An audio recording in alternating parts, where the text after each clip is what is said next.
Dear students, आप सभी का विजडम कोचिंग सेंटर और शांति पब्लिक इंटर कॉलेज की ऑनलाइन कक्षाओं में स्वागत है। आज मैं आपके लिए क्लास 10th के वास्तविक संख्याएं चैप्टर का यह तीसरा वीडियो लेकर के उपस्थित हुआ हूं, जिसमें आज हम एक्सरसाइज 1.1 के क्वेश्चंस को सॉल्व करेंगे। यहां पर क्वेश्चंस को पढ़ने से पहले हमें यूक्लिड विभाजन प्रमेय का अवश्य पढ़ लेनी चाहिए, जिस पर चर्चा हमने पिछले वीडियो में किया है।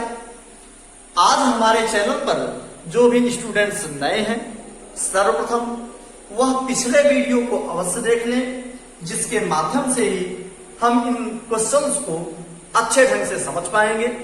और साथ ही साथ हमारे चैनल को सब्सक्राइब कर लें, जिससे आने वाले समस्त नए वीडियोस के नोटिफिकेशन आप तक पहुंचते रहें। तो 1.1 में पहला क्वेश्चन यहां बोर्ड पर लिखा हुआ है, जिसमें 135 और 225 का मासा यूक्लिड विभाजन प्रमेयिका के आधार पर हमको ज्ञात करना है।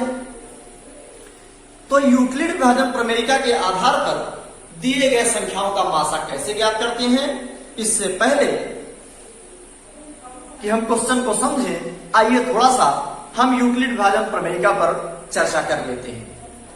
हमने पिछले वीडियो में पढ़ा था, यदि हमारे पास दो पॉजिटिव इंटीजर्स a और b हो, तो इनके लिए दो अन्य पॉजिटिव इंटीजर्स q तथा r इस प्रकार से एग्जिस्ट करते हैं कि a is equal to b q plus r. जहां पर ध्यान देने वाली बात यह है कि ये जो a है ये भाज्य है, b भाजक होता है, q भागफल होता है तथा r शेषफल होता है। यह कॉन्सेप्ट हमारे दिमाग में बहुत ही अच्छे ढंग से सेव होना चाहिए, तभी हम क्वेश्चन को अच्छे ढंग से सॉल्व कर पाएंगे। अब यहां पर जब हमारे पास दो पॉजिटिव इंटीजर्स a और b होते हैं, तब हमारे पास दो और नंबर्स q और r इस प्रकार से एग्जिस्ट करते हैं, a is equal to b q plus r हो, जहां पर r शेषफल होता है। अब इस शेषफल के अकॉर्डिंग ही हम दिए गए संख्याओं का मासा ज्ञात करते हैं। तो r से क्या संबंध होता है, r की वैल्यू के माध्यम से हम कैसे ज्ञात कर सकते हैं, बहुत ही ध्यानपूर्वक आप सुनिए, तब इस क्वेश्चंस को सॉल्व करने में आपको किसी भी प्रकार की कोई समस्या नहीं होगी।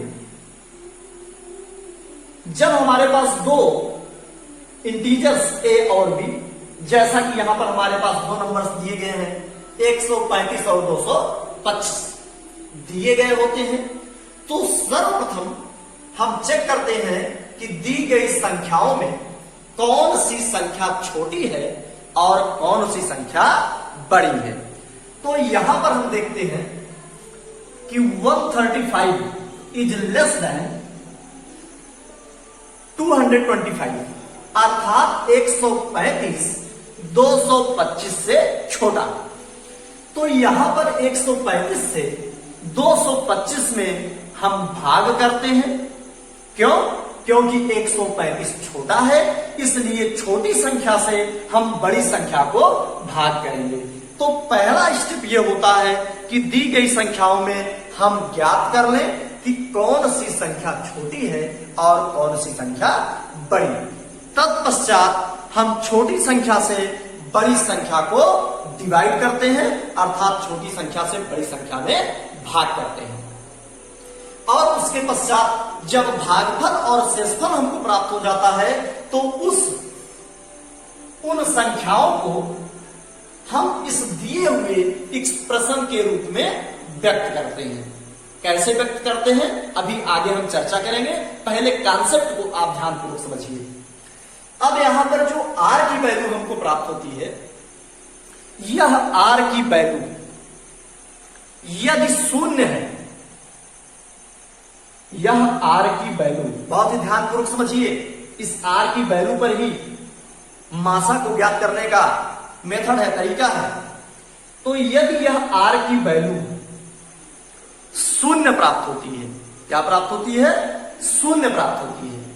ऐसे कंडीशन में दिए गए संख्याओं में a और b में जिस संख्या से हम भाग कर रहे होते हैं वह संख्या ही दिए गए संख्याओं का मासा होती है। फिर से एक बार हम समझते हैं।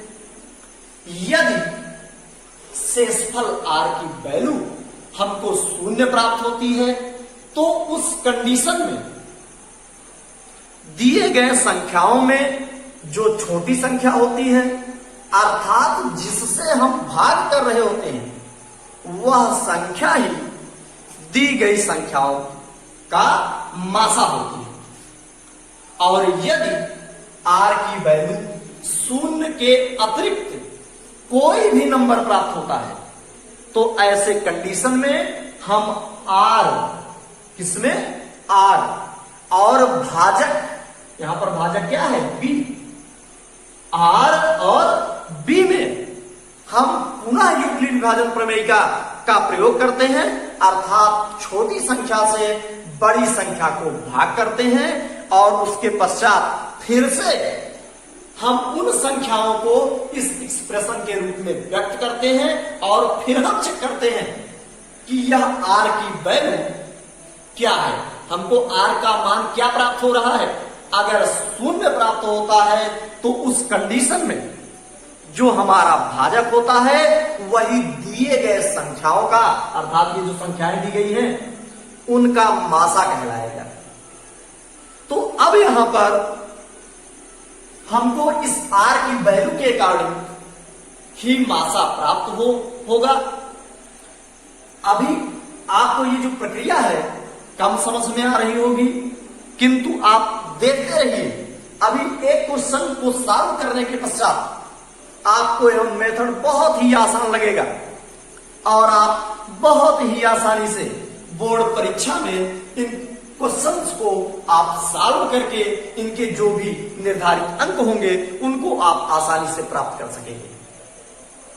तो मेरे प्यारे बच्चों, अब हम क्वेश्चन को सॉल्व करने से पहले आपके पिछली कक्षाओं में पढ़े गए कॉन्सेप्ट, दिए गए संख्याओं का मासा भाग विधि से ज्ञात करना को याद कराऊंगा और उसके माध्यम से इस क्वेश्चन को बड़े ही आसान तरीकों से हम सॉल्व कर सकेंगे। तो आइए हम 135 और 225 का मासा पहले भाग विधि से ज्ञात कर लेते हैं। तो सर्वप्रथम 135 और 225 में 135 छोटा है, अर्थात हम 135 से 225 को भाग करेंगे। तो यहां से 135 से 225 में हम भाग करेंगे और यहां से 135 का जो पहाड़ा होगा वो एक बार पढ़ा जा सकता है, अर्थात यहां पर हम 1 लिखेंगे और यहां पर हमको प्राप्त होगा 135 और जब हम इसको घटाएंगे तो हमको प्राप्त हो जाएगा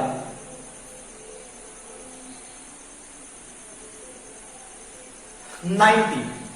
और इस प्रकार से जब हमको यहां पर 90 प्राप्त हुआ तो यह प्राप्त होने वाला शेषफल है। अभी हमने चर्चा किया कि यदि यह शेषफल शून्य होगा तो जो भाजक होगा, यहां पर भाजक क्या है? 135। 135 ही मासा कहलाएगा। कब? जब यहां पर शेषफल शून्य प्राप्त होता, किंतु यहां पर शेषफल हमको क्या प्राप्त हुआ है? 90। और जब 90 प्राप्त हो जाए तो इसके बाद हमने पढ़ा था छोटी कक्षाओं में कि अब 90 से हम 135 में भाग करेंगे।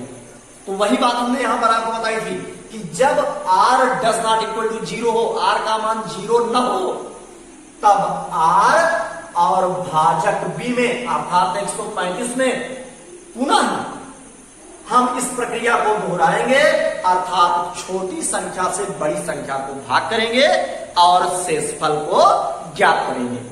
तो यहां पर 90 और 135 में निश्चित रूप से स्वाभाविक है कि जो शेषफल होगा वही छोटा होगा, अर्थात शेषफल से हम इस भाजक में पुनः भाग करेंगे तो अब यहाँ पर 90 का पहाड़ा एक बार यहाँ पर पढ़ा जा सकता है और यहां से इस प्रकार हमको प्राप्त होता है 90।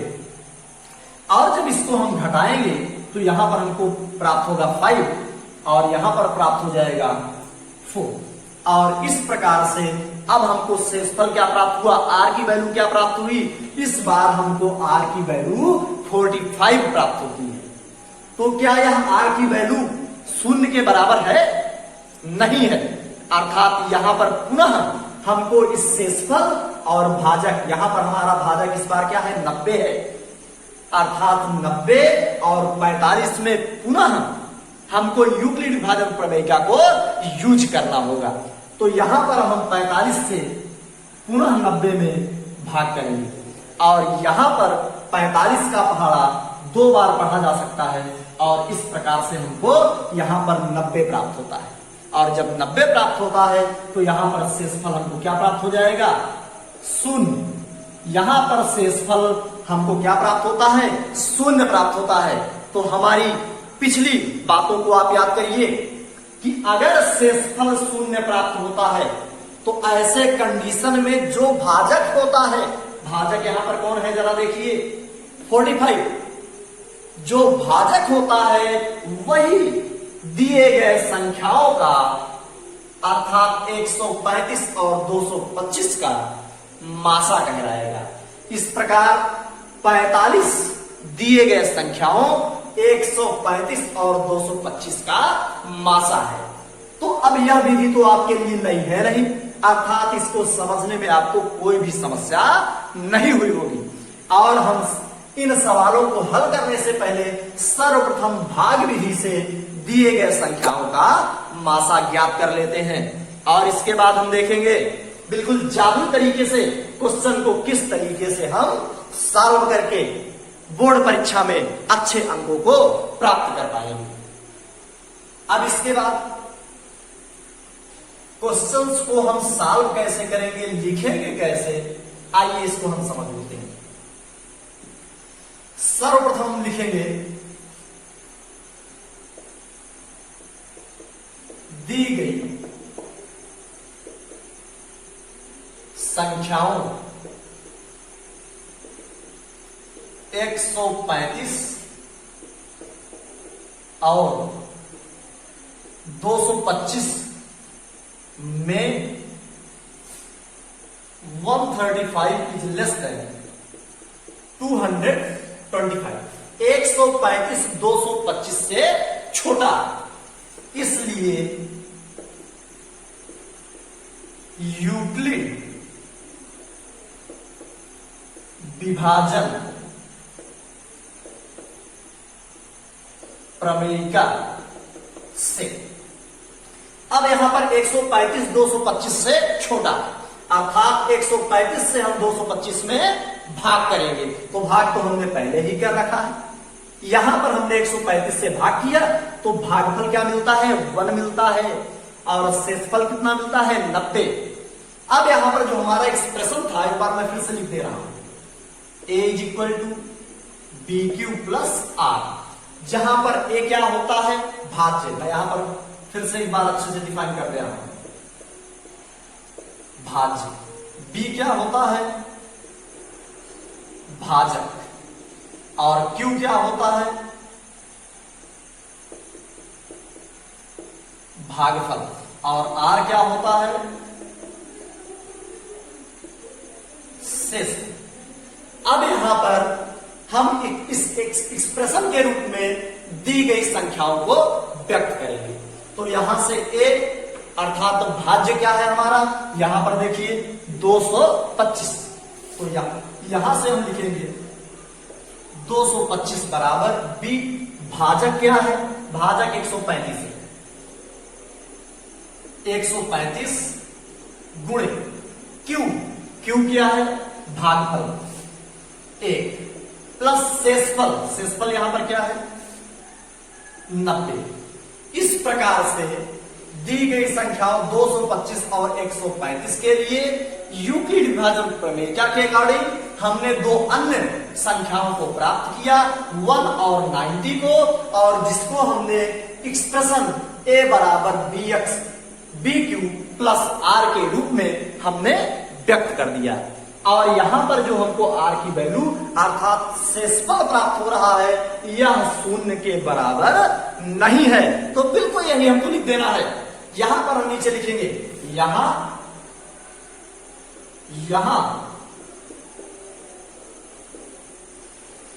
शेषफल r is equal to 90 does not equal to 0। यहां पर शेषफल r बराबर 90 मिल रहा है, जो कि 0 के बराबर नहीं है। इसलिए अब ये शेषफल और भाजक अगर यहां से ना समझ में आए तो पुनः यहां पर आ जाएगी। और यहां पर देखिए 90 से 135 में हम भाग कर रहे हैं, तो सीधा सीधा हमको लिख देना है, यहां शेषफल r is equal to 90 does not equal to 0। इसलिए 90 और अगली संख्या क्या है 135 के लिए यूक्लिड विभाजन प्रमेयिका से, यूक्लिड विभाजन प्रमेयिका से अब पुनः हमारे पास वही एक्सप्रेशन a बराबर bq प्लस r अर्थात भाज्य बराबर भाजक गुणे भागफल धन शेषफल। तो यहां से हमारा भाज्य क्या है 135, भाजक क्या है 90, भागफल क्या है 1 और शेषफल क्या है 45। तो यहां से हम व्यक्त करेंगे 135 इज इक्वल टू भाज्य बराबर भाजक, भाजक हमारा क्या है 90 गुणे भागफल, यहां पर भागफल क्या है 1 और प्लस शेषफल, शेषफल हमको क्या प्राप्त हुआ 45। और यहां से हमने अब यहां से देखिए इस स्टेप को हमने यहां पर एक्सप्रेशन a बराबर bq प्लस r के रूप में व्यक्त किया। और यहां पर पुनः अब हम देखते हैं कि ये जो शेषफल r है इसकी वैल्यू शून्य है या नहीं। तो हम क्या प्राप्त पाते हैं यहां पर कि r की वैल्यू पुनः हमको शून्य नहीं मिल रही है। और अगर r की वैल्यू शून्य नहीं मिल रही है तो हम पुनः शेषफल और भाजक में यूक्लिड विभाजन प्रमेयिका को यूज करते हैं। अर्थात यहां पर 45 और 90 के लिए हम पुनः यूक्लिड विभाजन प्रमेयिका का प्रयोग करेंगे और इनके लिए दो अन्य संख्याओं को प्राप्त करते हुए इनको पुनः हम a बराबर bq प्लस r के रूप में व्यक्त करेंगे। तो यहां पर फिर से हम लिखेंगे, यहां r बराबर 45 does not equal to 0। r की वैल्यू हमको 45 प्राप्त हो रही है जो कि 0 के बराबर नहीं है। इसलिए 45 तथा अब ये 45 शेषफल और हमने क्या बताया यहां से भाजक, तो भाजक क्या है 90, 45 तथा 90 के लिए यूक्लिड विभाजन प्रमेयिका से, तो यूक्लिड विभाजन प्रमेयिका से पुनः आप यहां पर आ जाइए। भाज्य हमारा क्या है 90, भाजक क्या है 45, भागफल क्या है 2 और शेषफल क्या आ गया 0। तो यहां पर हम लिखेंगे भाज्य 90 है, 90 बराबर भाजक 45 है, भागफल यहां पर देखिए, यहां पर भागफल क्या है 2 है, तो 2 और प्लस शेषफल, शेषफल यहां पर हमको क्या प्राप्त होता है 0 प्राप्त हो रहा है। तो यहां पर अब हम लिखेंगे यहां शेषफल r बराबर 0। इसलिए यूक्लिड विभाजन प्रमेयिका से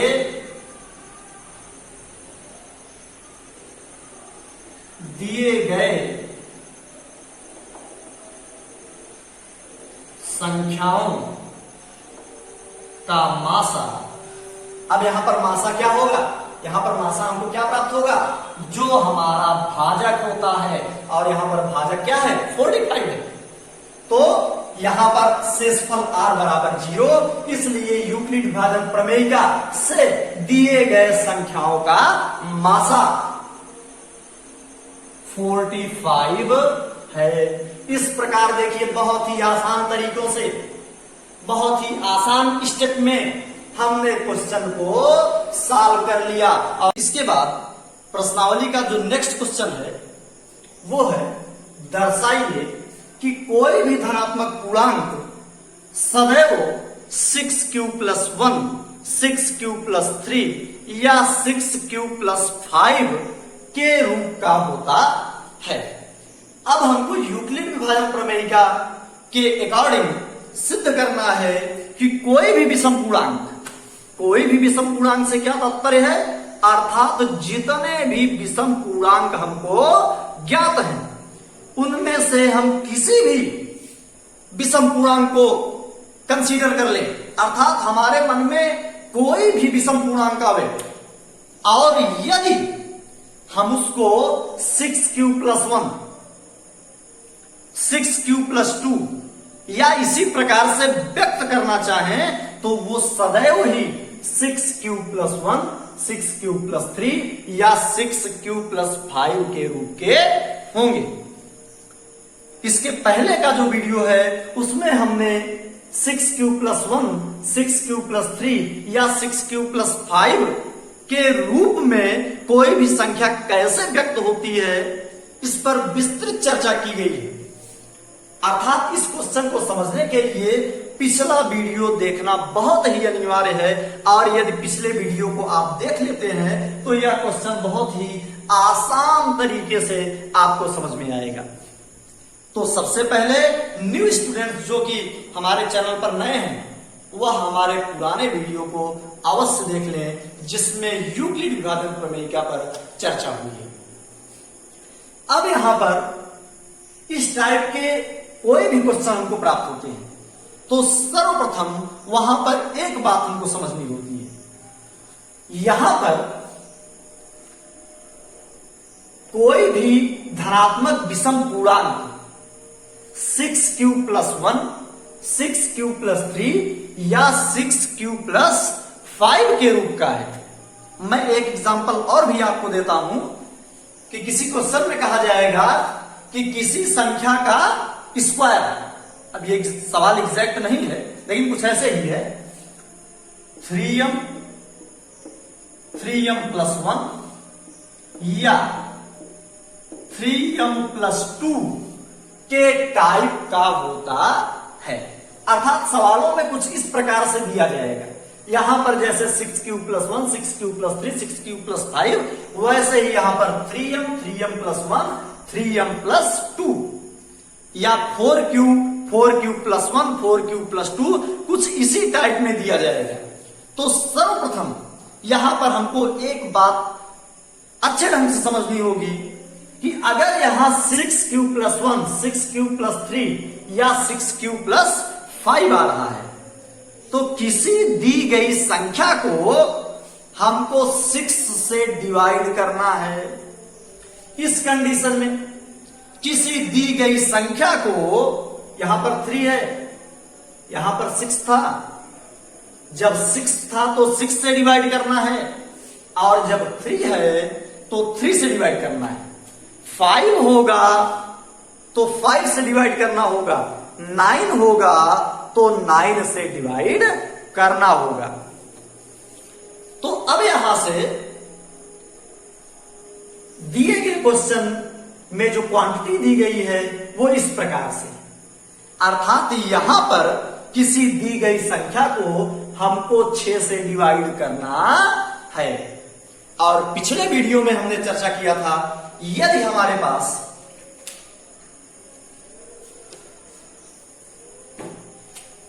कोई भी धन पूर्णांक है, तो यह a जब हम 6 से भाग करेंगे तो निम्न 6 प्रकार से व्यक्त हो सकता है। और वह कौन कौन से प्रकार हैं? जब हम इसमें 6 से भाग करेंगे तो जो शेषफल होंगे वो क्रमशः r की जो वैल्यू होगी 0 होगी, 1 होगी, 2 होगी, 3 होगी, 4 होगी और 5 होगी। इसको समझने के लिए आप पिछला वीडियो निश्चित रूप से देखिए। और यहां से जब हम a को व्यक्त करते हैं तो a हमारा भाज्य होता है और यहां पर भाजक जो है वो क्या है? 6 है। तो a equal to 6q। q क्या है? भागफल। और भागफल के बारे में हमको पता नहीं है। क्यों? क्योंकि विषम संख्या कौन सी है या सम संख्या कौन सी है हमको ये कंफर्म नहीं है। अर्थात हम कोई भी संख्या कंसीडर कर सकते हैं। तो यहां पर 6q भागफल कुछ भी हो सकता है और प्लस शेषफल। अगर हम 6 से भाग दे रहे हैं तो शेषफल फिक्स है। शेषफल या तो 0 होगा, या तो 1 होगा, या तो 2 होगा, या तो 3 होगा, या तो 4 होगा, या तो 5 होगा। शेषफल कभी 6 या 6 से बड़ी वैल्यू नहीं हो सकती है। तो यहां से एक व्यक्त होगा 6q प्लस 0 अर्थात 6q के रूप में। फिर 6q plus 1, 6q plus 2, 6q plus 3, 6q plus 4, 6q plus 5 और 6q प्लस 5। ओनली 5 तक ही जाना है चूंकि शेषफल यहां पर 5 है। इस प्रकार से हमने a को यहां पर व्यक्त किया। लेकिन यहां पर a क्या है? a क्या है? कोई पॉजिटिव इंटीजर है। यहां पर सम और विषम की बात नहीं हो रही है। किंतु क्वेश्चन में क्या दिया गया है? दर्शाइए कि कोई भी धनात्मक विषम पूर्णांक। तो यहां पर तो हमने किसी दिए गए धन पूर्णांक के लिए बात की है। अर्थात वो सम भी हो सकता है और विषम भी हो सकता है। सम संख्याएं क्या होती हैं? ऐसी संख्याएं जो 2 से पूर्णतया विभाज्य हो जाए। और विषम संख्याएं क्या होती हैं? जो 2 से पूर्णतया विभाज्य न हो। तो यहां पर जब एक कोई धन पूर्णांक है तो यह कब सम होगा और कब विषम होगा, आइए हम इसको चेक कर लेते हैं। तो अगर यह 6q के रूप में है और हम इसमें 2 से भाग करें तो 2 से यह 6 कट जाएगा और मिल जाएगा 3q। अर्थात ये वाला जो पहला तरीका है a को व्यक्त करने का, यह तो सम संख्या है। और दूसरा जो स्टेप है इसमें अगर हम 2 से भाग करेंगे तो यहां 6 तो कट जाएगा लेकिन 1 नहीं कटेगा। और तीसरे रूप में जब हम बढ़ते हैं यहां पर 2 कॉमन ले लेंगे तो 3q प्लस 1 प्राप्त हो जाएगा। और अगर हम 2 से भाग करेंगे तो 2 से 2 कट गया। अर्थात यह भी एक सम संख्या होगी। फिर उसी प्रकार से 6q प्लस 3 2 से नहीं कटेगा। 6q तो कट जाएगा लेकिन 3 नहीं कटेगा। और फिर अगर 6q प्लस 4 की बात करें तो यहां पर भी 2 कॉमन ले लेंगे तो 3q प्लस 2 मिलेगा। और अगर 2 से भाग दें तो 2 से 2 कट जाएगा। अर्थात यह भी एक सम संख्या है। फिर 6q प्लस 5 की अगर हम बात करें तो 6q तो 2 से कट जाएगा किंतु 5 2 से नहीं कटेगा। तो यहां पर a जो कि कोई धनात्मक पूर्णांक था 6 रूपों में व्यक्त हुआ, जिसमें से 3 रूप ऐसे हैं जो कि 2 से विभाजित हो जा रहे हैं। अर्थात वो सम संख्याएं होंगी जिन्हें 6q प्लस 2 या 6q प्लस 4 के रूप में व्यक्त किया जा सकता है। यहां से एक क्वेश्चन और भी बन सकता है। कहा जा सकता है कि दर्शाइए कि कोई भी सम पूर्णांक सदैव 6q प्लस 2 और 6q प्लस 4 के रूप का होता है। और यहां पर जो बची संख्या है वो क्या क्या बची, 6 क्यूब प्लस 1, 6 क्यूब प्लस 3 और 6 क्यूब प्लस 5। तो ये 6 क्यूब प्लस 1, 6 क्यूब प्लस 3 और 6 क्यूब प्लस 5 क्या होंगे, विषम होंगे। अर्थात कोई भी, क्योंकि यहां पर एक क्या है, कोई पूर्णांक है जिसमें से ये 3 सम निकल गए और जो भी बचे अब वो क्या होंगे, विषम होंगे। अर्थात कोई भी विषम पूर्णांक सदैव 6 क्यूब प्लस 1, 6 क्यूब प्लस 3 और 6 क्यूब प्लस 5 के रूप का होगा। तो ऐसे क्वेश्चंस को सॉल्व करने के लिए पहला कॉन्सेप्ट जो है वो ये है कि ये दिए गए जो रूप हैं पहले उनको आप ध्यानपूर्वक देखिए। यहां पर जो संख्या पाई जाएगी हम किसी धन पूर्णांक को उसी संख्या से भाग करते हैं और धन पूर्णांक a को हम जिन भी रूपों में, जितने भी रूपों में व्यक्त हो सके व्यक्त कर लेते हैं। जैसा कि यहां पर हमने a को 6 रूपों में व्यक्त किया।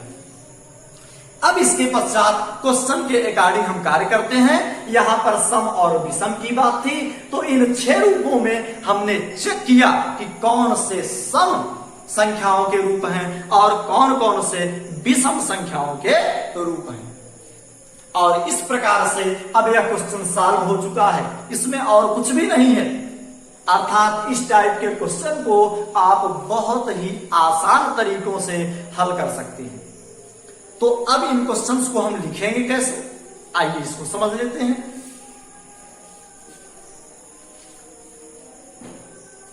इसमें सबसे पहले हम लिखेंगे माना ए कोई धन पूर्णांक है, ए कोई भी धन पूर्णांक है जिसको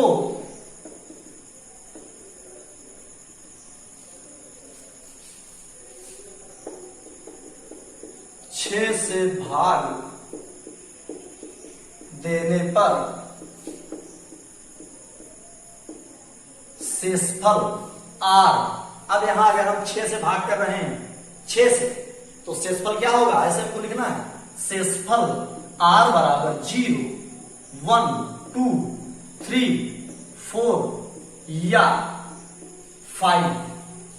माना ए कोई धन पूर्णांक है जिसको 6 से भाग देने पर शेषफल आर बराबर 0, 1, 2, 3, 4 या 5 प्राप्त होगा। अतः अब यहां से लाइन चेंज करके हम लिखेंगे, अतः ए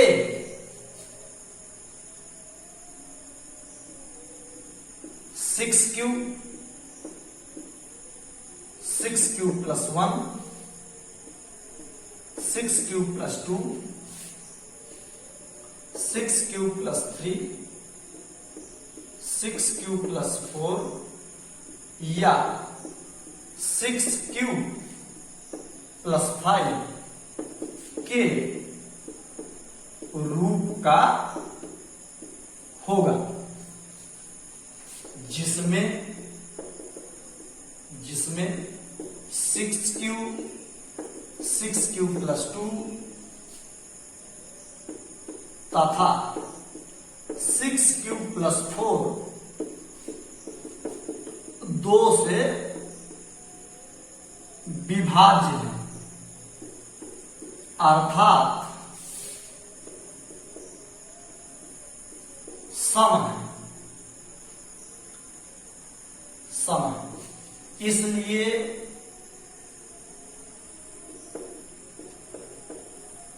कोई भी विषम पूर्णांक सदैव, अब क्या क्या बचा, 6 क्यूब प्लस 1, 6 क्यूब प्लस 3 या 6 क्यूब प्लस 5 के रूप के होंगे। अब यहां से इस क्वेश्चन को सॉल्व करने का बहुत ही आसान तरीका। सेम यहाँ पर जो बातें हमने समझी उसी को यहाँ पर लिख देना है। कैसे लिखना है? माना ए कोई धन पूर्णांक है जिसको, क्योंकि हम किसी धन पूर्णांक के बारे में ही जानते हैं, यूक्लिड प्रमेयिका में हमने किसी धन पूर्णांक पर चर्चा की थी, तो यहाँ हम विषम के लिए बात नहीं कर सकते हैं, या विषम के लिए हम यूक्लिड विभाजन प्रमेयिका को प्रयोग में नहीं ला सकते हैं। इसलिए यहां पर हमने कंसीडर किया, माना ए कोई धन पूर्णांक है जिसको 6 से भाग देने पर शेषफल r बराबर 0, 1, 2, 3, 4 या 5 प्राप्त होगा। अतः ए, यहां पर चाहे तो हम ऐसा लिखते हैं, सदैव